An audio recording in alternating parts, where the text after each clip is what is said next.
El páncreas. El fin de esta presentación es explicar la anatomía y fisiología pancreática. Para ello, comenzaremos exponiendo de manera introductoria dicho órgano. Posteriormente, ahondaremos en su anatomía, partiendo de la división que se da para su estudio, y destacaremos la relevancia de estructuras específicas. Además, abarcaremos su irrigación, drenaje venoso e inervación. Posteriormente, la fisiología será brevemente desarrollada de manera general y profundizaremos en ella según el efecto que se tenga en el cuerpo. Y para finalizar, buscaremos resumir los tópicos anteriores, obteniendo ideas principales. El término páncreas proviene de la latinización del griego pan, que significa todo, y creas, que significa carne. Literalmente significa enteramente carne. Dicho término comenzó a utilizarse en los años 1570 aproximadamente, dado el aspecto homogéneo del órgano. Constituye una parte accesoria del sistema digestivo de origen endodérmico, específicamente de la porción intestinal anterior.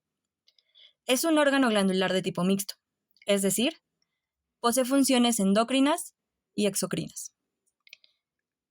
Se le atribuye una coloración gris rosácea, así como un tamaño que varía entre los 16 a 20 centímetros, con una altura de 4 a 5 centímetros, un grosor de 2 a 3 centímetros y un peso promedio de 60 gramos en mujeres y 70 gramos en hombres.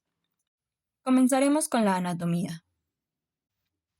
El páncreas es principalmente un órgano retroperitoneal, a excepción de una porción caudal.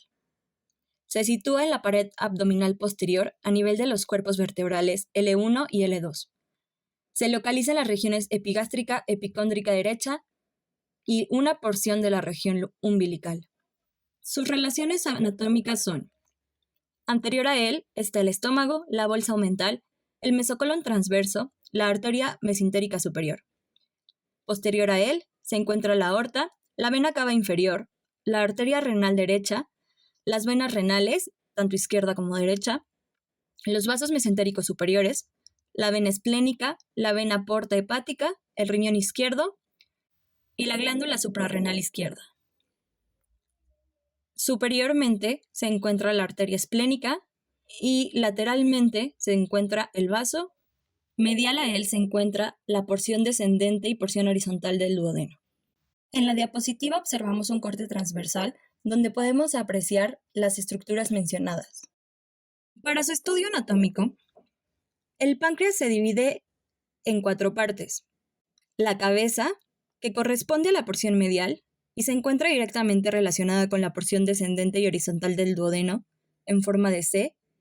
En la porción inferior de la cabeza se encuentra el proceso unciforme, el cual se extiende posteriormente hacia la arteria mesentérica superior. Continuando lateralmente desde la cabeza se encuentra el cuello, o también llamado istmo. Es una estructura corta de aproximadamente 2 centímetros de largo que conecta la cabeza con el cuerpo. Detrás del cuello se ubica la arteria y la vena mesentérica superior, así como el origen de la vena porta hepática, que se forma por la unión de la vena mesentérica superior y la esplénica. El cuerpo del páncreas se conforma por 2 caras, anterior y posterior, y 2 bordes, superior e inferior. Detrás de este se encuentra la aorta, la arteria mesentérica superior, los vasos renales izquierdos, el riñón izquierdo y la glándula suprarrenal izquierda. Finalmente, la última porción es conocida como la cola. Y esta, como se mencionó anteriormente, cuenta con una localización intraperitoneal, que se encuentra relacionada con el hilio esplénico y transita en conjunto con los vasos esplénicos en el ligamento esplenorrenal. Dentro de las estructuras que es importante destacar, se encuentran primordialmente los conductos pancreáticos, ubicados principalmente en la segunda porción duodenal, los cuales fungen como aperturas de vías excretoras pancreáticas, y llamaremos conducto pancreático principal o de Wirsung y conducto pancreático accesorio o de Santorini, y se acompañan del colédoco. Como podemos observar en la imagen, el conducto principal o de Wirsung hace un recorrido desde la cola hasta la cabeza del páncreas. La porción que abarca de la cola al cuello se presenta sinuosa y ondulada. Posterior al cuello, se flexiona hacia abajo y hacia atrás, donde penetra la parte baja de la cabeza y cruza su camino con el conducto colédoco. Y ambos desembocarán en la ampolla de Vater o ampolla hepatopancreática. En su porción terminal, se halla un manguito de fibras musculares lisas que llamaremos esfínter de Oddi. Por otro lado, el conducto pancreático accesorio o de Santorini inicia en la cola y desemboca entre 2 a 3 centímetros arriba de la ampolla de Vater, es decir, en la segunda porción del duodeno, cuyo orificio duodenal conoceremos como papila menor. En lo concerniente a la vascularización del páncreas, tenemos que la irrigación proviene de 3 ramas principales, que son la arteria hepática, la arteria mesentérica superior y la arteria esplénica.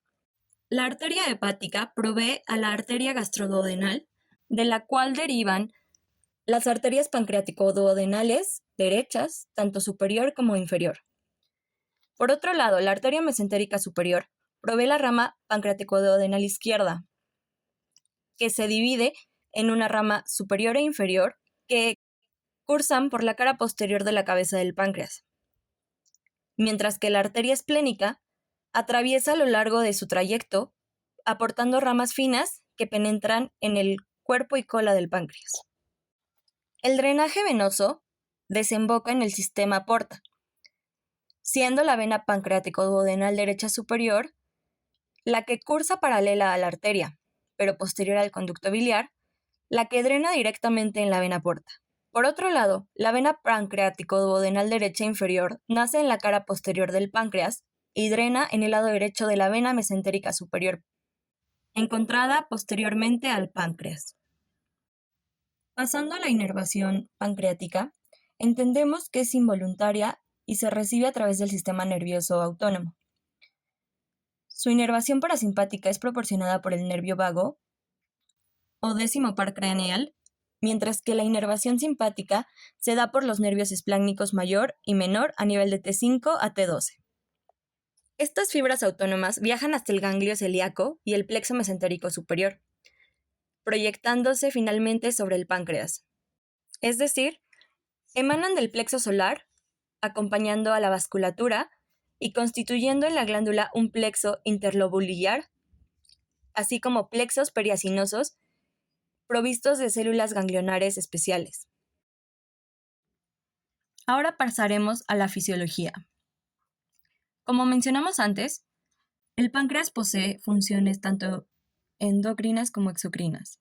El páncreas exócrino sintetiza, almacena y secreta las enzimas digestivas responsables de la absorción y digestión de los nutrientes, mientras que la región endocrina del páncreas secreta hormonas cuya función es regular la glucosa en sangre. Como mencionamos, la función exócrina se encarga de un papel importante en la digestión, pues el jugo pancreático consta de un componente acuoso rico en bicarbonato que ayuda a la neutralización de la acidez del contenido duodenal y un componente enzimático que favorece la digestión de carbohidratos, proteínas y lípidos. Esta secreción se controla a través de señales nerviosas y hormonales, originadas en presencia de ácido y productos de la digestión duodenal.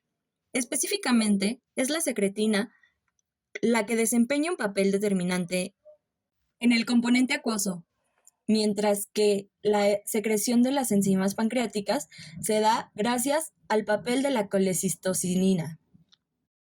Que la unidad funcional del páncreas exócrino es el ácino, compuesto por células de forma piramidal, cuyas células tienen diferencias estructurales y funcionales en el área del vértice en relación con el área basal. Estas son estimuladas por la acetilcolina, la colecistocinina, la bombecina y la sustancia P a través de receptores de la membrana mediados por el IP3, la secretina y el BIP a través de la adenilciclasa. Es importante ahondar en la secreción pancreática y su función digestiva. En ella tenemos el bicarbonato, que como mencionamos, ayuda a neutralizar los 20 a 30 equivalentes de ácido clorhídrico que recibe el duodeno por hora. También tenemos la amilasa. Esta es una glucosidasa alfa que actúa en la destrucción de carbohidratos. Las proteasas son las enzimas que hidrolizan las uniones peptídicas. Por otro lado, la fosfolipasa se encarga de dividir los lípidos. La secreción pancreática también contiene ribonucleasa y desoxirribonucleasa. Estas se encargan de hidrolizar el ARN y el ADN respectivamente. Para la regulación de la secreción pancreática, se hace una división encefálica, gástrica e intestinal. La fase cefálica produce casi el 50% de la secreción pancreática, y esta se da por los estímulos dados al masticar, oler o saborear algún alimento. Estos estímulos transcurren por la vía vagal a los ácidos y a los conductos pancreáticos. La fase gástrica inicia por la distensión estomacal, cuando llega el bolo alimenticio y por la presencia de aminoácidos y péptidos en la luz gástrica. Dichos estímulos activan reflejos vagovagales y aumentan la secreción de gastrina.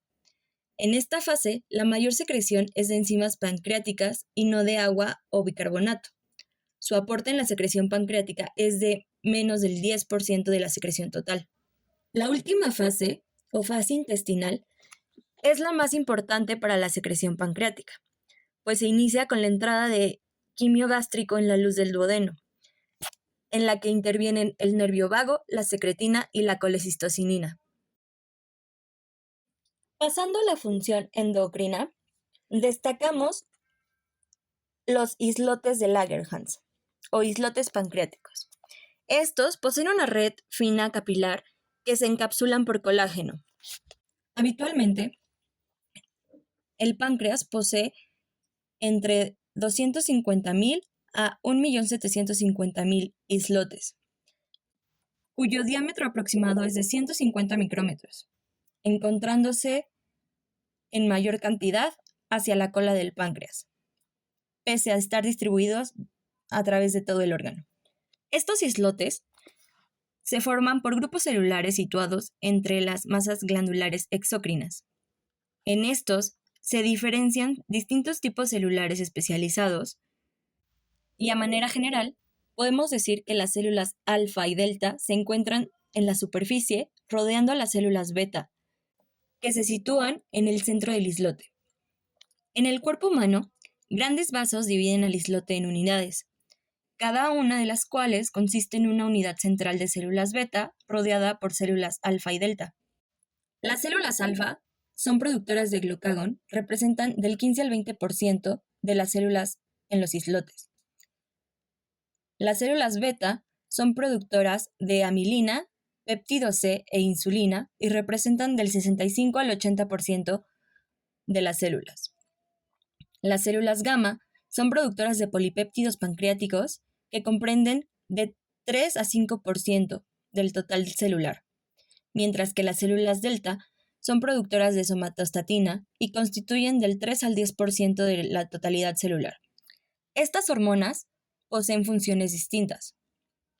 En el caso del glucagón, se encarga de aumentar los niveles de glucosa en sangre, mientras que la insulina es la encargada de disminuirlos. Por otro lado, la somatostatina inhibe la liberación de glucagón e insulina, mientras que las células productoras de polipéptidos pancreáticos regulan la actividad de la secreción endocrina y exocrina del páncreas. Dicho lo anterior, entendemos que las hormonas pancreáticas desempeñan un papel fundamental en la regulación metabólica, específicamente en la homeostasis de la glucosa, pues los niveles de esta deben variar lo mínimo posible. Así, cuando los niveles de glucosa en sangre son bajos, se libera glucagón de las células alfa para promover la glucogenólisis hepática. Además, se impulsa la gluconeogénesis hepática y renal, aumentando los niveles endógenos de la glucosa en sangre durante el ayuno prolongado, y con esto aunado al descenso de la insulina, se induce la movilización de los ácidos grasos del tejido adiposo para proporcionar una fuente alternativa de combustible. En el caso contrario, la secreción de insulina en las células beta es estimulada por niveles elevados de glucosa.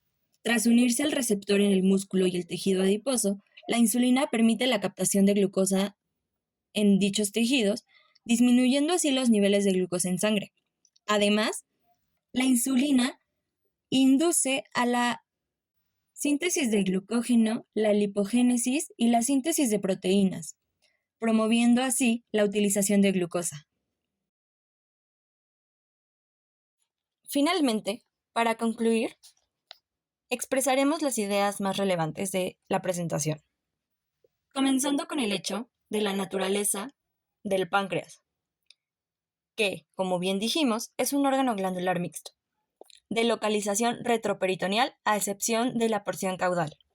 Su división anatómica es en 4 principales partes, que es la cabeza, el cuello, el cuerpo y la cola. Las aperturas de secreción del páncreas son el conducto pancreático principal o de Wilson y el conducto pancreático accesorio o de Santorini, a las que se suma el conducto colédoco en la unión llamada ampolla hepatopancreática o de Vater. La irrigación pancreática proviene principalmente de 3 ramas, de la arteria hepática, la arteria mesentérica superior y la arteria esplénica, mientras que el drenaje venoso desemboca en el sistema porta. La inervación del páncreas proviene del sistema nervioso autónomo y la parte parasimpática se proporciona por el nervio vago, mientras que la parte simpática se da por los nervios esplácnicos, mayor y menor. La función exócrina del páncreas tiene su papel en la digestión. Esto gracias a la secreción de enzimas, dentro de las que se encuentran proteasas, amilasas y lipasas. La secreción pancreática se divide en 3 fases, siendo estas cefálica, gástrica e intestinal. La función endocrina del páncreas adquiere su relevancia en la homeostasis metabólica del cuerpo, pues a través de las células en los islotes de Langerhans, específicamente la alfa y la beta, se segregan hormonas específicas como glucagón e insulina que ayudan al control de glucosa en sangre.